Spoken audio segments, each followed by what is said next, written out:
Atlantic television network. First, the headlines. Delta Police nabs 2 suspected armed robbers with gun. Northern News writes Tinubu to stop anarchy in Kano. Serap tasked Tinubu, Shatima, others to publish assets. CBN says Forex demands falls by $9 billion. Burkina Faso military rule extends by 5 years. Osimhen joins team of the season in CBA. Harry Song accuses wife of being pregnant for another man.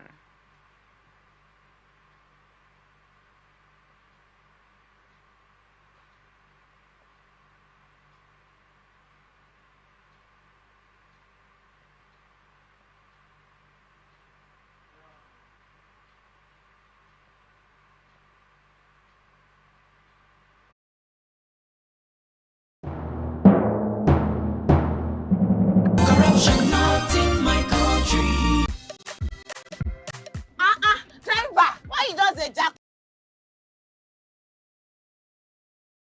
up and down like this now? I hope nobody got it. Hello. Why you let's go? Because this road where they see, so it no guarantee safe delivery.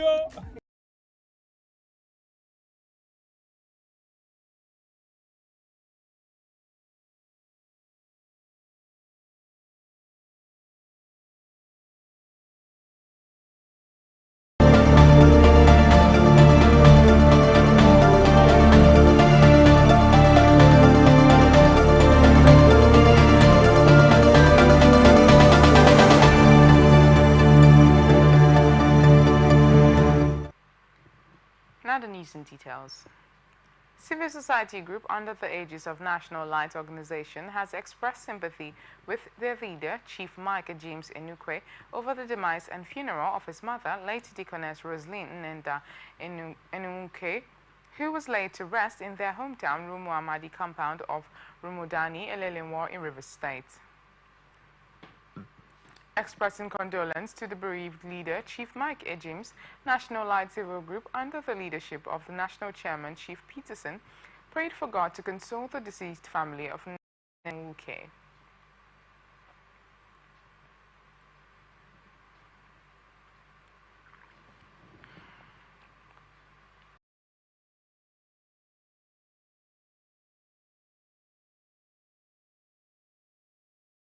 This national light is come across Singapore political zone. We are in Singapore political zone. We are going down the whole state. Promotion we achieve our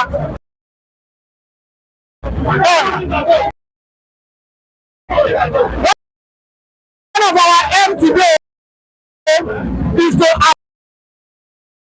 achieve a good governance. Chief Peterson, we are encouraging our leader to take the lead, to take heart, because we know that God will strengthen him in as much as he has children and wives that are alive. God will strengthen him. On behalf of this national light, we are encouraging him to be strong. National light.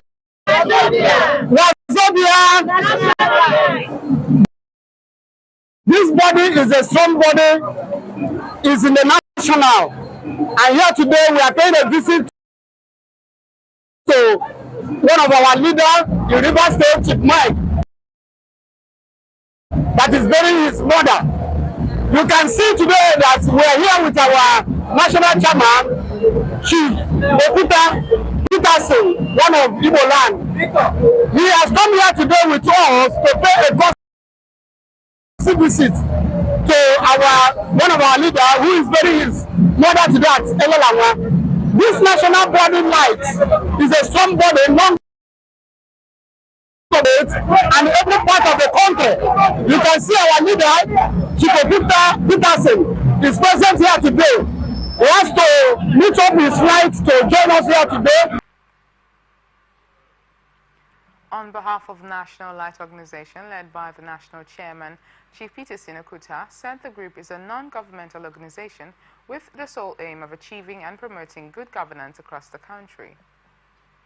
We are going down to all states to make sure we achieve our Late mother, Rosaline Mwuke. So an honest man, very peaceful, a devout Christian. So, we should emulate her. Keep legacies, not to die. Keep the light on forever and ever.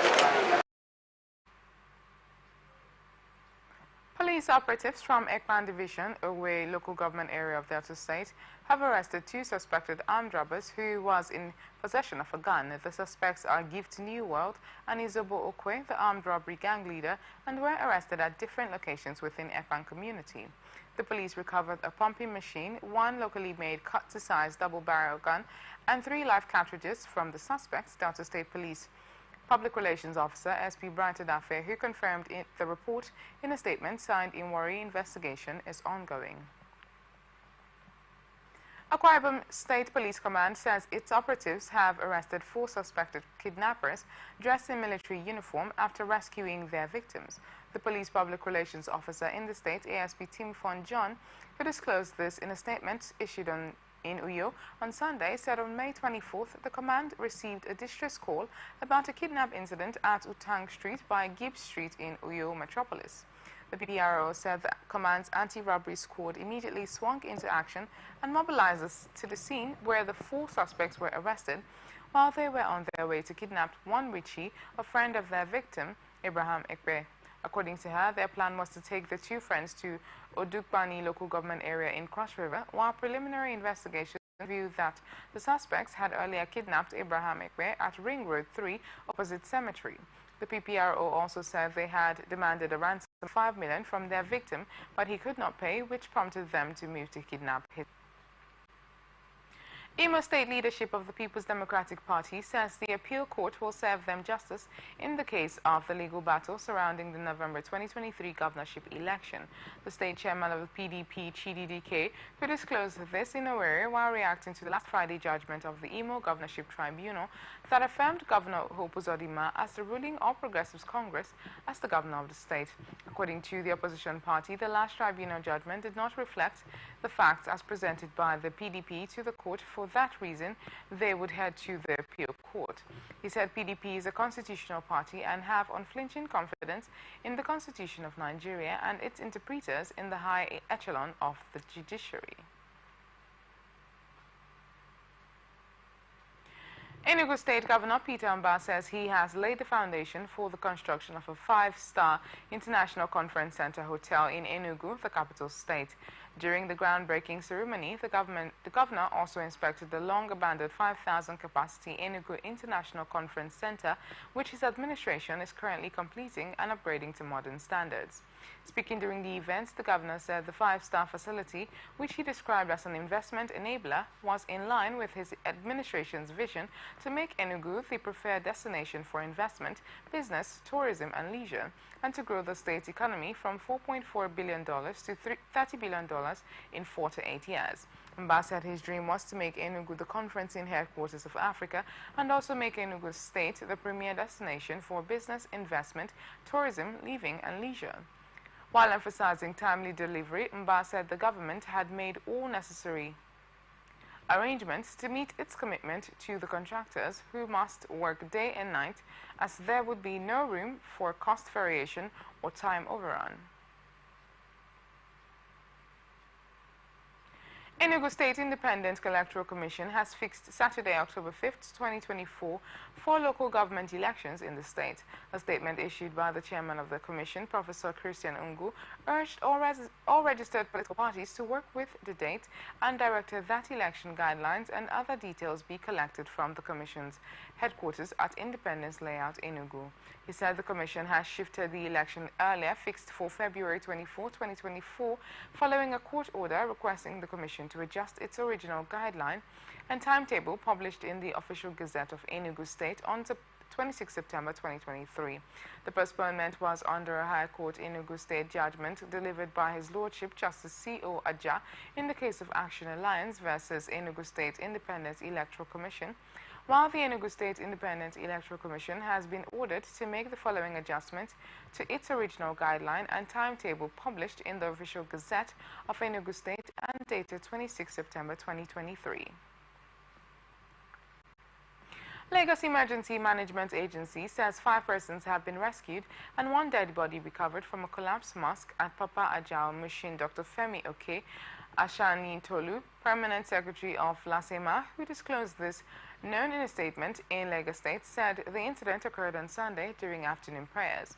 Oke Ashani Tolu said the mosque, located on Yusuf Street off Ladipo Road, Papa Ajao, collapsed while prayer was ongoing. The Permanent Secretary said that search and rescue operations were taking place under his supervision and listed emergency responders at the scene to include a SEMA response, Lagos State Ambulance Service and Lagos State Fire Service. Unidentified male person Femi Atoyebi said the students suspected of having taken part in the alleged crime had been expelled and handed over to the police for prosecution. About 8,800 smallholder farmers across the 20 local government areas of Ogun State have benefited from the free agricultural inputs and assets as well as infrastructural support through the Ogun Cares for Dama to further boost the outputs of farming enterprises in the state.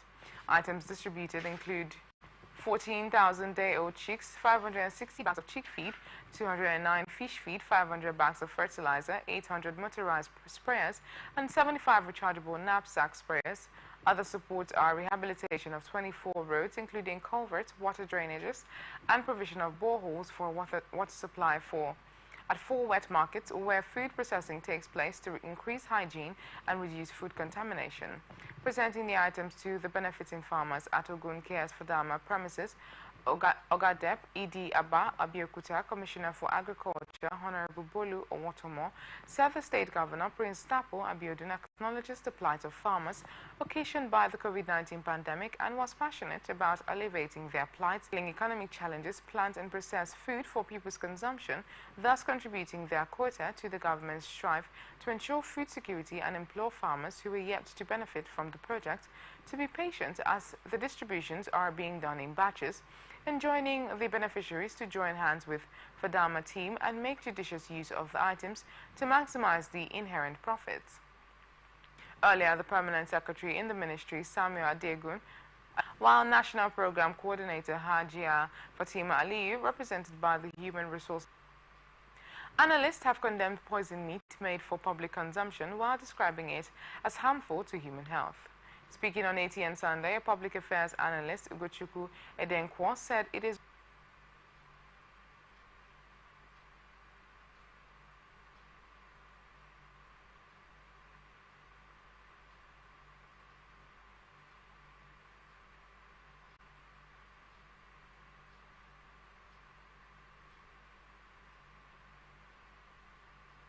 What I say is man's inhumanity to man.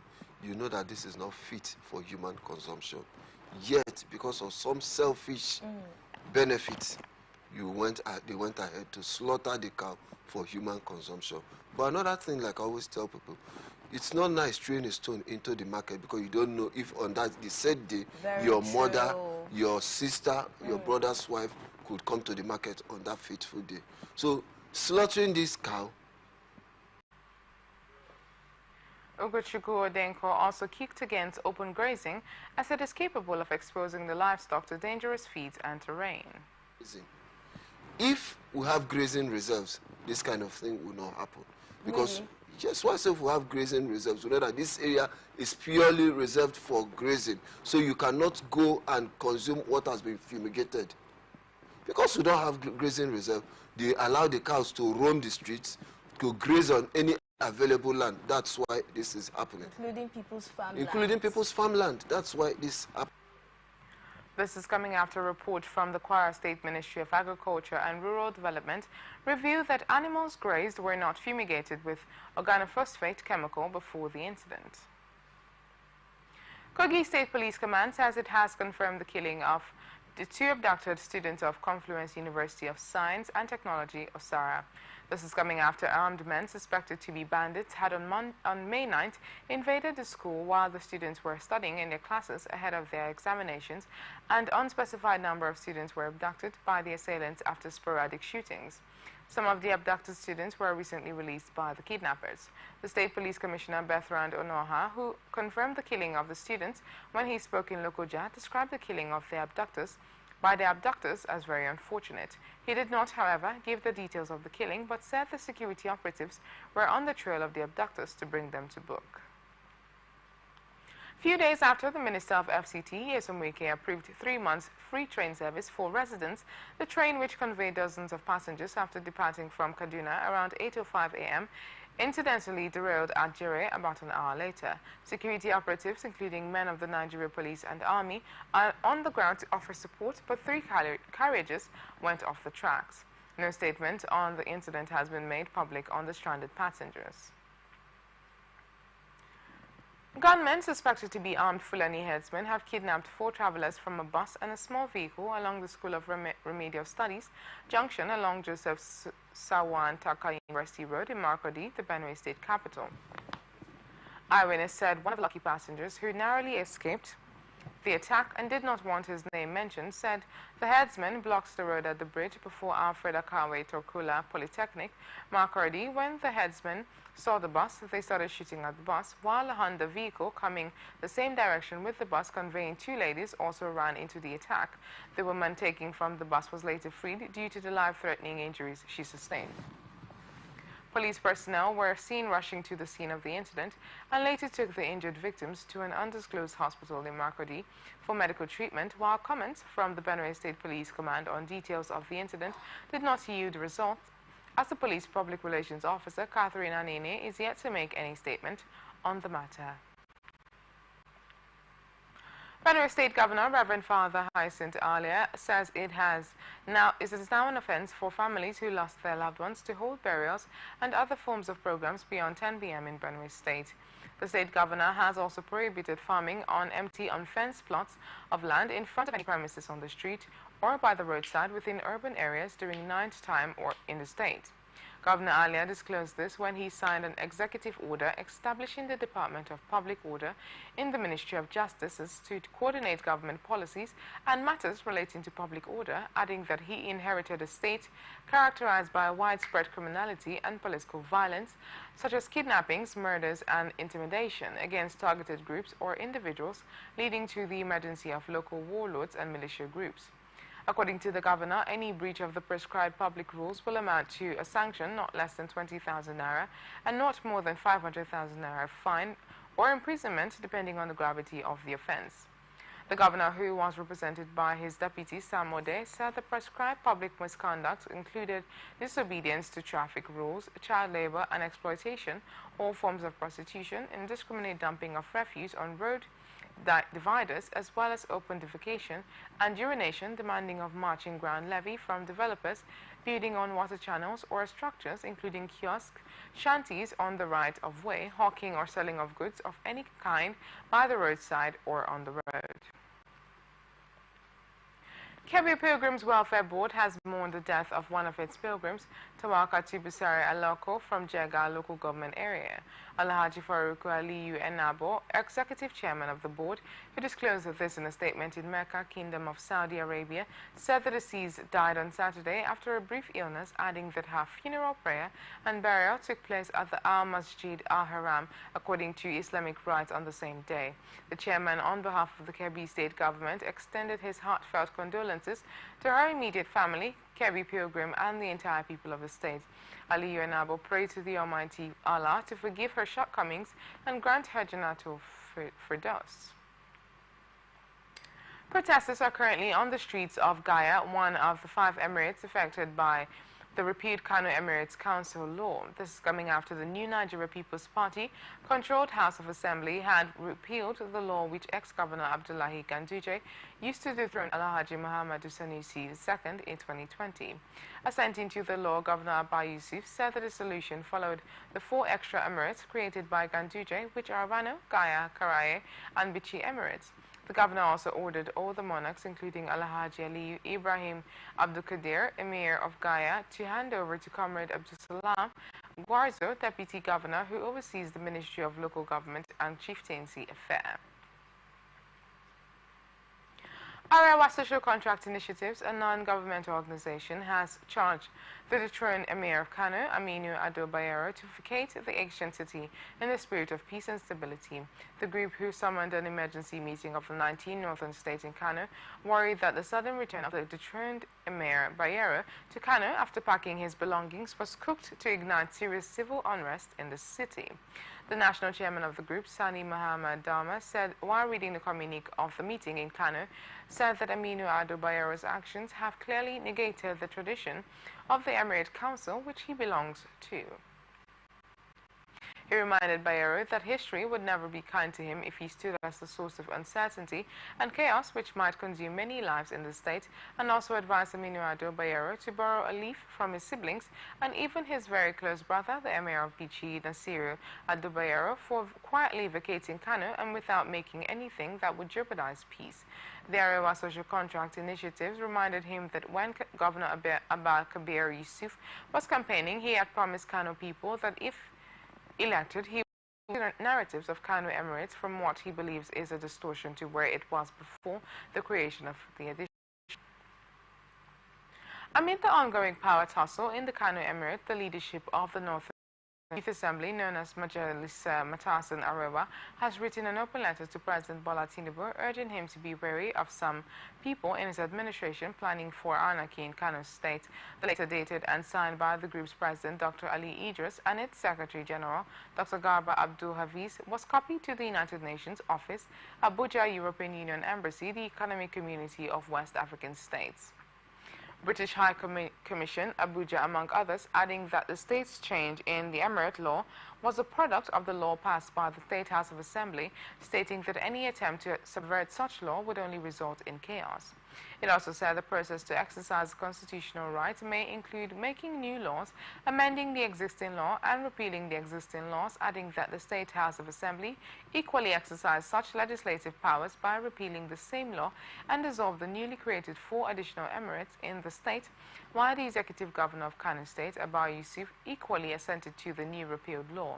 The youth group said each of the 2 state assemblies performed their constitutional and legislative functions as they deemed fit and so should stand, stressing that the move to forcefully impose the deposed 15th Emir of Kano, Aminu Ado Bayero, over encroachment on the constitutional democratic practices, undermining the authorities of the sub-national and federating units, and clear interference in the exercise of their constitutional powers.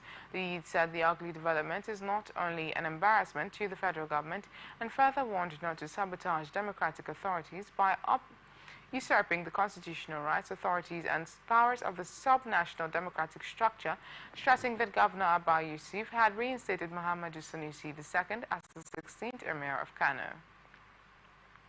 Plateau State Commissioner for Health, Dr. Clayton Shirkirk, says the government has commenced the renovation and equipping of more than 300 primary health centers in the state for quality healthcare delivery. Shirkirk, who disclosed this in Jos, said the government was also renovating 17 general and cottage hospitals, adding that the current administration was poised to ensure that its citizens, especially those at the grassroots, had access to qualitative healthcare services. He said the Governor Caleb Muswang led administration is really keen on the health of its citizenry and have put very stringent measures on ground to tackle lapses in all healthcare facilities in the state, from infrastructures, equipment to human resources, adding that the state government, who had made the health sector one of its priorities, was going into partnership with the Jos University Teaching Hospital. He said the partnership would enable the general hospitals get specialists from Jos University Teaching Hospital on specific days to cater for patients and would also reduce the rate at which rural dwellers traveled to the city in search of specialists that the general and cottage hospitals lacked. The commissioner also said the government had also approved the employment of more consultants and other healthcare workers to boost the availability of skilled manpower in the renovated and equipped primary health centers and general hospitals.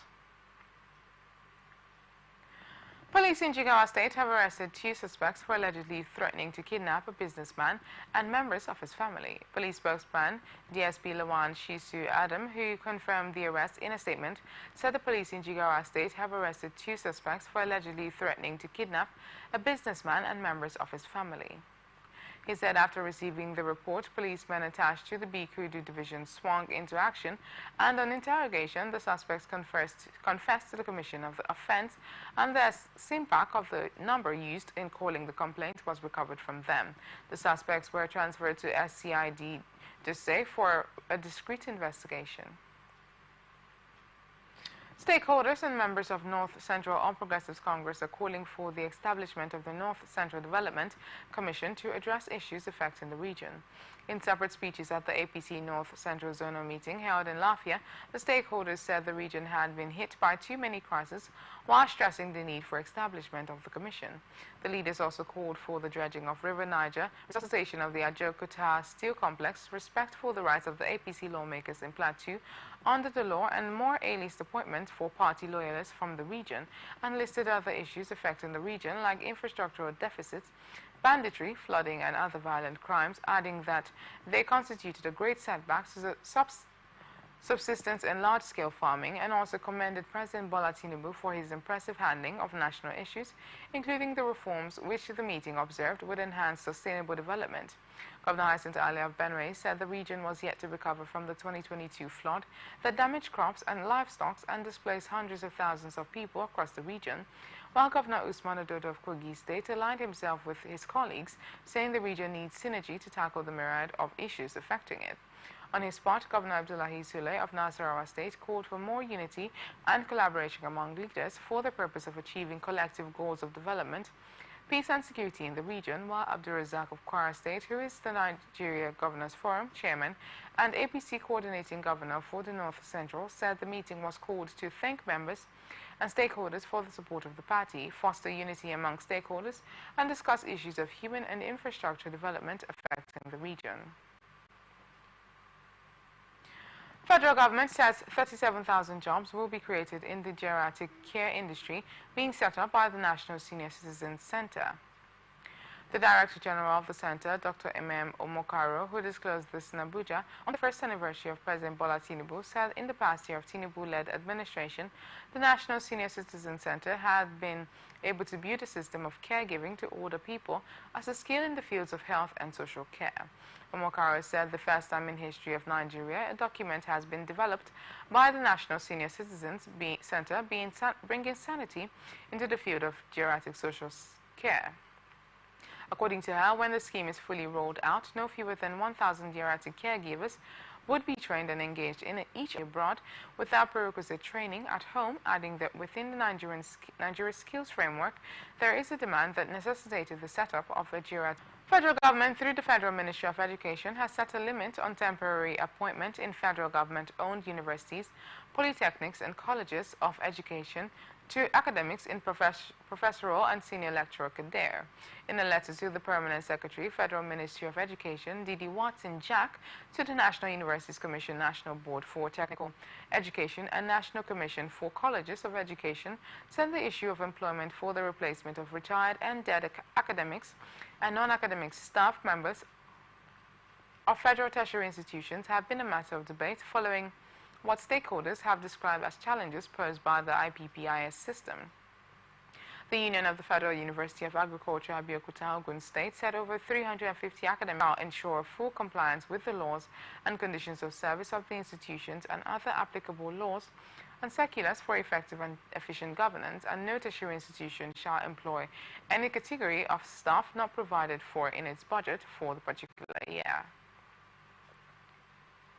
Federal government says it has filed a lawsuit against the governors of the 36 states of the Federation at the Supreme Court over alleged misconduct in the administration of local government areas. In the suit, which was filed by the Attorney General of the Federation and Minister of Justice, Prince Lateef Fabemi, SAN, the government is demanding full autonomy for the LGAs in the country as a third tier of government, and urged the Apex Court to issue an order deterring state governors from embarking on unilateral, arbitrary, and unlawful dissolution of bits of local government to be directly channeled to them from the Federal Court for an order stopping governors from further constituting caretakers committee to run the affairs of local government as against the constitutionally recognized and guaranteed democratic system. It equally applied for an order of injunction restraining the governors, their agents, and privies from receiving as well as spending or tampering with funds released from the Federation account for the benefits of local government when no democratically elected local government system is put in place in the state, and the Supreme Court has fixed May 30th to hear the suit. Socio-Economic Rights and Accountability Project has tasked President Bola Tinubu to use his first year in office as an avenue to publish his assets declaration form. SERAP asked the President to use the anniversary of your first year in office as an opportunity to demonstrate his commitment to democracy form.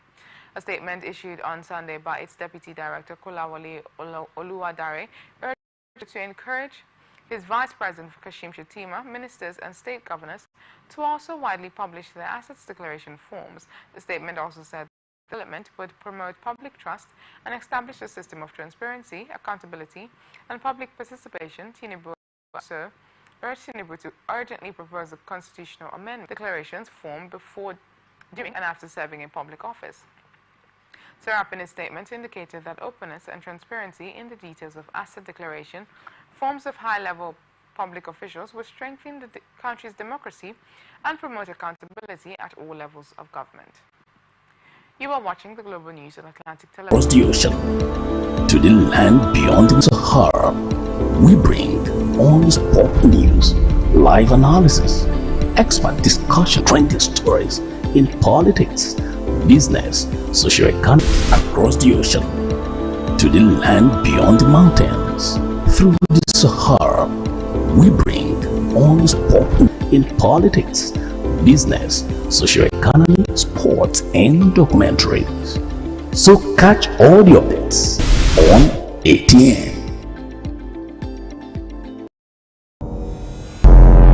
Every day, our life.